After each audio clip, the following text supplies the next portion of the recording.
So today we will discuss about the prevention of hydrate formation, in which we are going to discuss different topics. Number one is how to prevent the hydrate formation.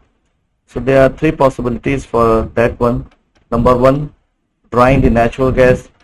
Number two, heating the flow line. And number three, the chemical addition. So number one is the drying of natural gas. So drying the natural gas with the dry ethylene glycol or the solid desiccant is the best protection, but dehydration is generally done at the central facility. So it means that this is the best protection, but we have to carry out this dehydration process using either the triethylene glycol, that is we call it absorption process, or the solid desiccant, that is the adsorption process. So we have these two methods for the dehydration at the central facility. So the permanent solution for the hydrate problem is dehydration of the gas to a sufficiently low dew point. So that is also the permanent solution, that is the best solution and permanent solution, where we can remove the water from the natural gas and we can lower down the dew point of the natural gas. Commonly used dehydration methods includes the absorption dehydration using the that is the triethylene glycol, or the adsorption dehydration using the solid desiccant. So that is the common method for the drying of natural gas. The second method, that is the heating of the flow line. That is the temporary, obviously it is not a permanent.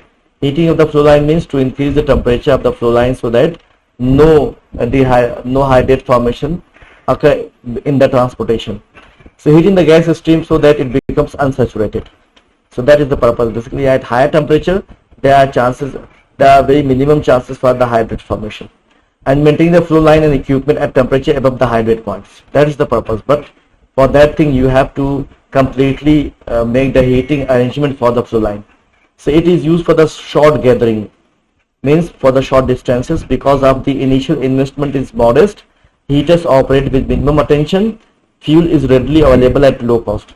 So this the heating of flow line is one of the basically options because of the readily available of the fuel, number one. And the second thing, that's why we have a very initial very low investment, not a very high investment, and the heater operates with a minimum attention. So that is also the minimum one, means their attention, their maintenance, and so many other things. So that's why sometimes this temporary arrangement has been taken out for the short distances of the transportation of natural gas. For the long flow lines, the gas approaches ambient temperature and the chemical injection may be preferred. So for that thing you have to go for the chemical injection. This is also the temporary option. So ultimately the permanent option is only the first one, that is drying of natural gas. Now come to chemical addition or the chemical injection.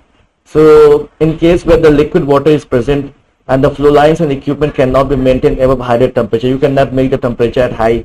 Inhibiting the hydrate formation by injecting the additives. So additives and some chemicals are added into the natural gas to prevent the hydrate formation. That depresses the both hydrate and freezing temperature of the natural gas, freezing temperature of the water as well as the hydrate temperature of the natural gas. It depresses the hydrate temperature.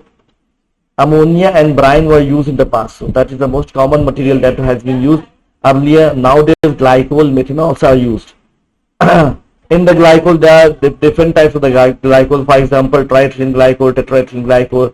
These are the very much soluble with the hydrocarbons and very much discussed for the general use. So most popular, we can say, the inhibitors for the chemical addition in natural gas is ethylene glycol, diethylene glycol, and methanol. So these are the basically chemicals that we can add to prevent the hydrate formation. So this is all about these three methods. Thank you.